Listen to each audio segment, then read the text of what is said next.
Frederick takes a deep breath as he stares at the door for a moment. Phew. He turns to the room and looks at Bubbles, the little beast currently doing circles on the bed. What a day, huh? He asks, exhaustion clear in his voice. Bubbles flops down happily and curls up into a ball, head peeking out from behind their form. "Rah!" they lazily reply. My thoughts exactly, he happily agrees, trudging over. He sits down on the edge of the bed and turns to his right, curious about their opinion. So, you like them? He turns away, glancing at the door. Those guys, Bubby, Kiri, Dushavi, you know? He adds with a laugh. Rah! They happily reply, with a wiggle of their little tail. Glad to hear it. I like them too, he grins. Bubbles gets up and sits down next to him, prickly fur briefly rubbing against his forearm, and they look at him quizzically. Rah! Hard to say, he muses. He kinda looks like the brutish type, right? But I didn't really get that kind of vibe from him. If anything, I'd actually say he seems kind of reserved. Maybe he's just shy, he guesses. Rah! He drops backwards, staring at the ceiling.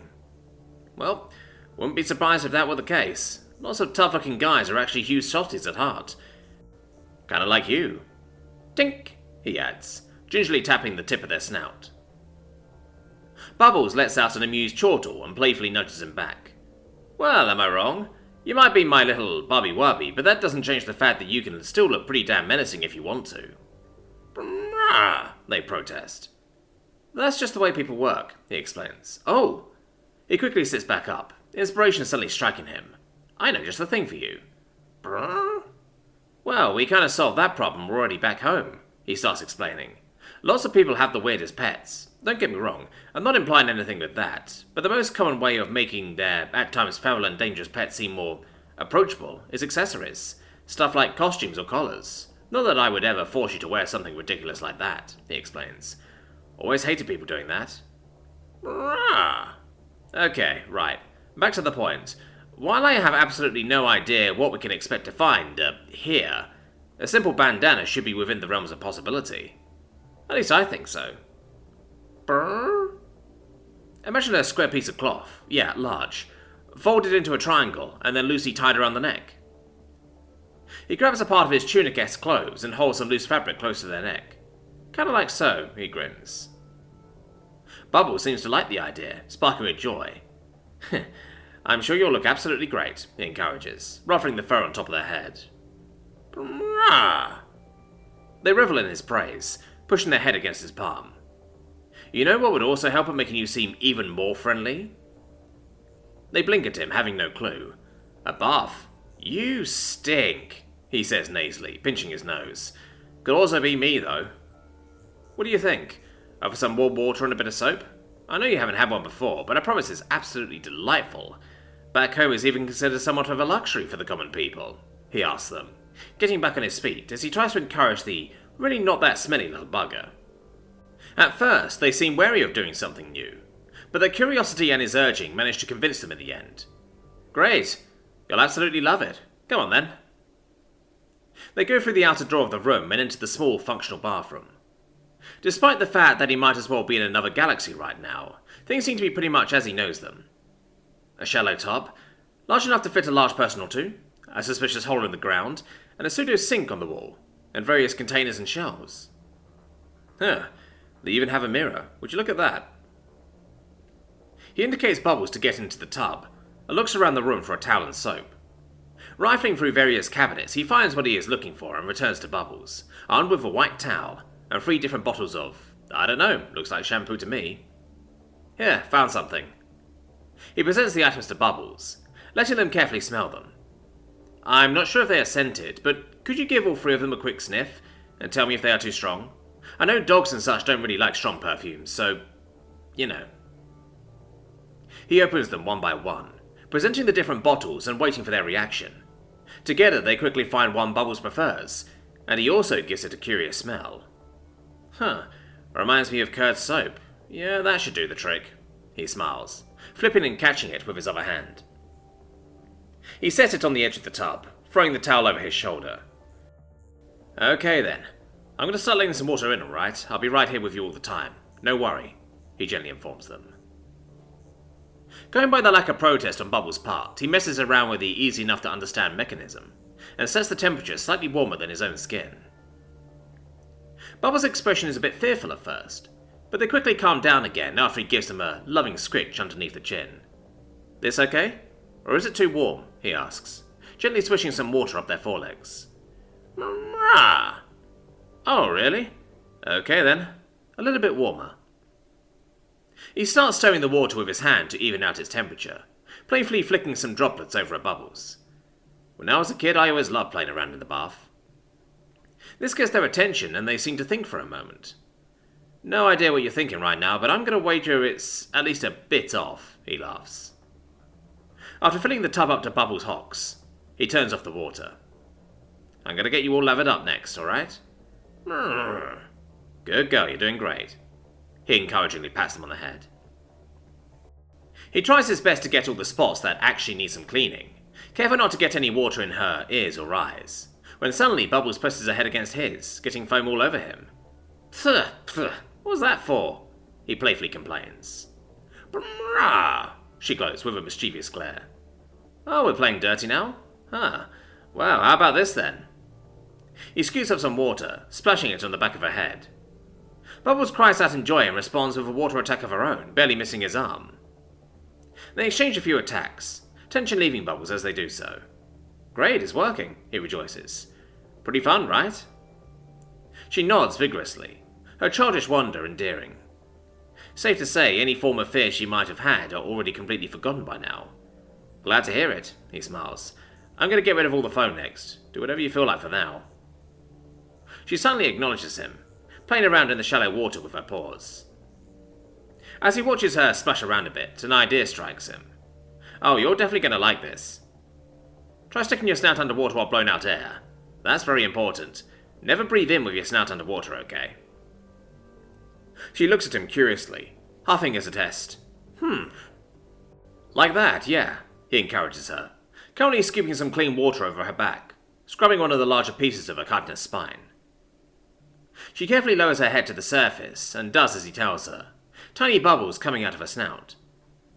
She reflexively lifts her head out of the water in surprise, looking at him in confusion and wonder. Bubbles meet bubbles. She tilts her head, mulling over what he might have meant with that. Those things that just came out of your nose? Bubbles. Realization dawns on her, and she immediately starts doing it again, happily chortling at the sounds they make. Sounds kind of like you when you were younger, doesn't it? He warmly smiles. Leaning away from the tub, he looks her over.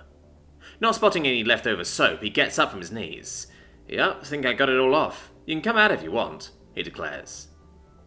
She looks at him with the universal expression of, but I want to play more, and he can't resist her childish charm. Alright, a few more minutes, he winks. After she finished playing around a bit more, he helped her get out and gently dried her off. Feeling better? He asks her. Yeah, you even look fluffier, but I guess that means it's my turn. Finally get to sleep after that. In the meantime, make yourself comfortable in the bed and get under some blankets. Should be done in 10 or so. I'd rather you stay outside while I take a bath, he responds diplomatically. She concedes. See you. He flashes her a toothy grin, closing the door. After a brief but still relaxing bath, his first in quite a while, Frederick sits down on the bed with absolutely dishevelled clothing. He has to admit to himself that he has no idea how to put on his clothes again. Kiri kind of just wrapped that stuff around there and then tucked this thing under that thing, and then he gets lost after that part. At least it does not immediately fall off his form. Now I know why the Romans had servants help them put this on, he sighs, looking over at Bubbles. She looks a whole lot better, healthier even, now that all of the grime and schmaltz is gone. Never knew you were actually that shade of red under all that grime. She replies indignantly. Just a little joke. Brah? Oh yeah, she looked very pretty. Almost royal, actually, he winks. She happily purrs, a huge fan of the princesses and queens from his stories. He leans back and places his hands behind his back to brace himself, as he looks at Bubbles fondly. Bubby? Rah. I'm proud of you. Real proud. Man, actually saying it out loud is kind of embarrassing, he sheepishly adds. She simply stares at him, probably not expecting to hear something like that out of the blue. Wanted to let you know. She shakes herself out of her stupor and sits down next to him, absolutely happy. Her deep purrs actually make Frederick's chest tremble. Oh wow, he marvels. You almost sound like a tiger by now. He looks at her, the guilt returning. With a frown, he decides to finally break it to her. The last few weeks have been pretty hard, and I'm sorry for that, really am, he admits. No one should have to go through that kind of shit, especially not someone as young as her. But even though all that crap happened, you've been an absolute angel so far. I never ever could have asked for a sweeter, kinder companion than you. You are a treasure, a goddamn treasure, and I want you to know it. You can be real proud of yourself, sweetie. She licks his cheek, happily yipping in return. But he still just can't shake the feeling. It's just that. He looks her in the eye and proceeds with all of his courage, ready to face it. I feel like I've done a shit job of being there for you. Finally said it, he whispers. Frederick turns away, not wanting her to see him right now. I'm sorry. I don't want to fucking cry in front of you like that. It's just, things have been real shitty and I can't shake the feeling that it's all my fault, he sniffs with a genuine smile, in that weird in-between state of sad and happy. Rah! Bubbles burbles faintly. No, wait, that's stupid. I shouldn't say that. He focuses hard on not crying right now, not wanting to make her feel bad. Bubbles gazes at him, all six of her eyes staring straight into his, filled with emotion. Ashamed, he looks away. She then suddenly shifts and notices his chin, drawing his attention back to her. He turns to face her again, and she presses her forehead to his. He doesn't feel anything at first, giving her a waning smile, but after a brief moment, he can feel something scratching at the back of his mind. A slight tickle, almost like a tiny current running through his skin. The small tickle keeps growing more and more intense, until it finally turns into a literal wave of emotions. Bubbles' emotions. Loyalty, trust, sympathy, adoration. The raw emotions she is sending his way flood his mind and make him choke up. Grimacing, he lets out tears he has been holding back until now, as he side-hugs the young beast. A huge weight has just been lifted off his shoulders, replaced by a warm sensation in his chest. I'm so glad, he laugh-cries. Her emotions resound inside of his mind, and he can feel that there is no doubt about her conviction. She really does feel these things for him. What in the world have I done to deserve you? He asks no one in particular, breaking the side-hug. Thank you, it means the world to me, he tells her, red-eyed, placing a quick smooch behind her ear. Rah! She replies, some concern leaking over. Don't worry, they are tears of joy, he explains, messily rubbing his nose. Bubbles carefully inches closer and nudges his arm, trying to make him feel better. His heart melts at the innocent and pure show of affection. Ah, sweetie. Bubbles starts purring again, glad that he has stopped being sad. Already feel a whole lot better now. Thank you. He slowly calms down again and thinks about what the hell just happened. She just managed to telepathically tell him her feelings. And now that he thinks about it like that, he realizes that they both might have had this connection for a while already. That's why I was able to understand her so well all the time. Rah! She suddenly blurts, breaking the silence. Thank you for saying you're proud of me. He doesn't hear the words, but he can feel them. Bubbles still getting the message across. And I'll say it 100 times again, because I am. Now even more than ever before, he replies with a loving smile.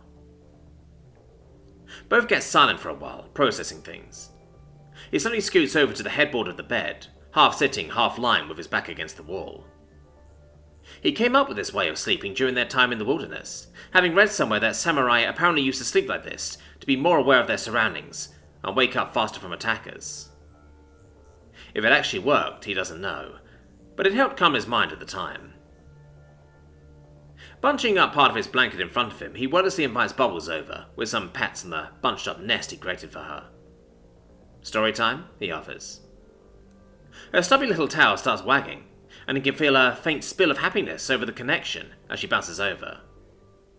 He slips his arms out from underneath the blanket and holds them open for a hug, Bubbles making lots of happy noises as he embraces her. Thank you. He gives her a quick peck on the top of her snout. After he lets go, she snuggles up against him, and she comfortably lies on the blanket, giving him her best listening face. Okay, where have we last left off? He asks, acting oblivious. He knows that Bubbles actually fell asleep last time, barely midway through the story. She barpurs. Right, the tower. Okay. He tucks his arms back underneath the bunched up blanket, picking up where he left off. The prince rides through the forest and hears her singing from the tower. He hums a short melody, and Bubbles seems to enjoy it for the most part, slightly swaying with the melody, but she can't hold back an amused chortle as he misses a note and his voice cracks. Damn it, he chuckles. Well, continuing on. Entranced by her ethereal voice, he follows and searches for her, stumbling upon a huge tower. But the poor prince is unable to enter it. Alas, there is no door. The prince. One day, as she is singing in the wilderness all by herself, he hears her voice again. The blind prince immediately recognizes her and follows the sound. Soon after, he finds her, and the two of them fall into each other's arms, finally having found each other. As they embrace each other, her tears of joy fall into his eyes, magically restoring his sight. The prince, able to see again, leads her back to his grand kingdom, where they live happily ever after. The end. Did you like it? He asks softly, lazily circling a spot behind her left ear. He waits for a moment, but a soft snore is his only answer. Oh well, gonna repeat the rest tomorrow. At least I'm getting good mileage out of these. Maybe the story of Elizabeth the Undying next. He sits there in silence, thinking back to their talk, and about Bubbles in general. She was absolutely beaming when I showed her how to make bubbles, he finally recalls. She is definitely intelligent, though. Absolutely no doubt about it now. Calling her an animal will be a grave insult. His mind starts racing again, as it always does when he's trying to fall asleep. Wait, does that mean her species is kind of in the Stone Age right now? But why would they be like that, then? If they were all that smart, they surely wouldn't get stuck there, right? Oh man, what the hell even am I to her? A father figure? That would be nice. He muses with a wishful smile. Man, why can't life be simple for once? He sighs quietly.